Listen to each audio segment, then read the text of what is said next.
Do you want to know the number one reason founders blow so much money on sales and marketing and don't see an ROI? My name's Josh Sweeney, and I'm going to help you go from founder revenue to scalable revenue. This is the number one most common reason we find that founders spend a lot of money on sales and marketing and don't get a return on their investment. Now, we've worked with hundreds of entrepreneurs and we see this challenge time and time again. And I'm going to quickly highlight something we highlight in all of our videos and in other videos, which is the founder's challenge.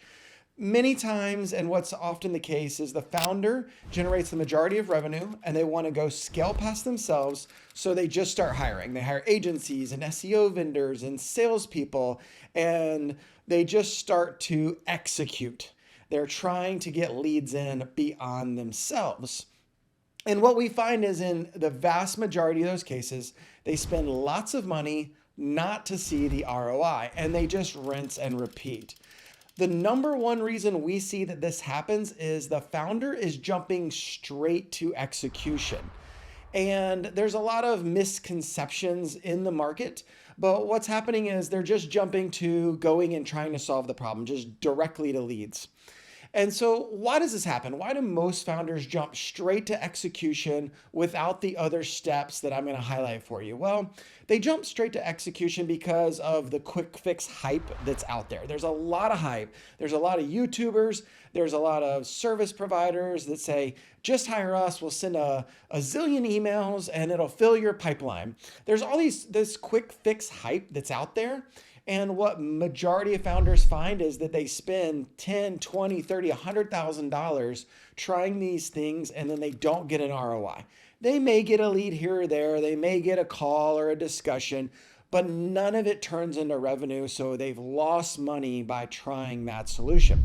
So that's number one. Number two is what we call good intentions, bad advice. So founders may go out to their network and ask for recommendations, ask for solutions. And what happens is there's not a lot of context. So the person you're asking may have experience growing a business, but they're not looking at all the nuance and the differences between your business and their business and why it might work in your business, but not theirs. And then the last reason that founders jump straight into execution is they really don't have a revenue framework. And that's what we're going to dive in today is the Founderscale revenue framework. And that's going to highlight the three things you should be doing before jumping feet first into that execution phase. Now, before we get into those three things, just want to highlight what I mean by a framework. You can call it a framework, a system, an operating system. I love all of these different options that are out there. Some examples that you may have already heard of. One would be EOS, the Entrepreneur Operating System. This is a system for running your business. The reason that I love a system is you inherit all kinds of benefits. Think of something like if you've heard of EOS or a system like that. There's multiple books already written on the topic. There's trainers, there's videos, there's YouTube videos. There's all these different resources where everybody can really speak the same language around building the business. So there's a system you can adopt. Now, our system or framework was developed specifically for founder-led companies that addresses many of the issues that arise when trying to scale revenue past a founder. And that's why we find that it's so crucial to use a framework instead of just jumping straight to what we consider the fourth phase of the framework, which is execution.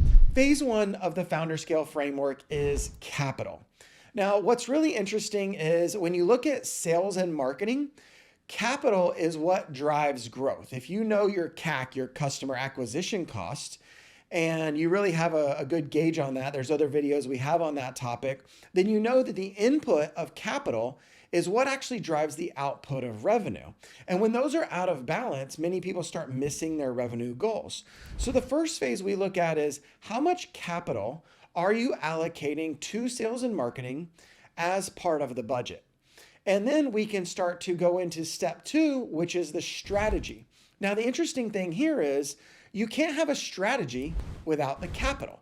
The strategy for sales and marketing is going to be different if you have a $1,000 a month budget or a $10,000 or a $100,000 or $1 million a month sales and or marketing budget.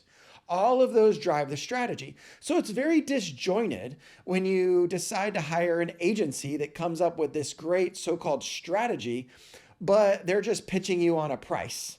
It's devoid of the consistency of pricing and the capital that needs to be spent in perpetuity in order to drive the results you're looking for. So capital has to be established, which drives the strategy, phase 2. Phase 3, the analytics, are how you're going to measure the execution of that strategy. You're going to be outlining what are the leading indicators, what are the lagging indicators, what's the result we're looking for. So then, only then, you can go to a vendor and say, our budget for this portion is this much. These are our expectations. These are the leading and lagging indicators and the results that we're looking for based on all of the real world data we have mapped out.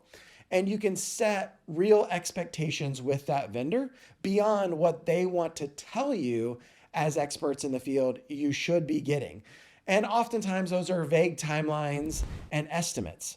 By starting with phase 1, the capital, going to strategy and building out the strategy on the capital, and then deciding on the analytics, you have a full scope to then go into the execution phase of the business and of the revenue strategy that you have. So if you're a founder and you've tried executing, you just jumped right to phase 4 of execution over and over, you self-prescribed what was going to happen and seen a vendor or had multiple vendors that didn't work out, what we really want you to think about is the 4 phases we've outlined. Think about how this framework is one step to really designing the revenue scaling process in your business in order to take multiple steps forward more rapidly and with a much clearer vision. We hope that this helps you think about how to go from founder revenue to scalable revenue. If you found that this video was helpful, please like, subscribe, hit the buttons down at the bottom so you get notifications on future videos, and feel free to comment on any questions that you have or provide questions you have in the comments so that we can then answer those in future videos. Thanks for joining.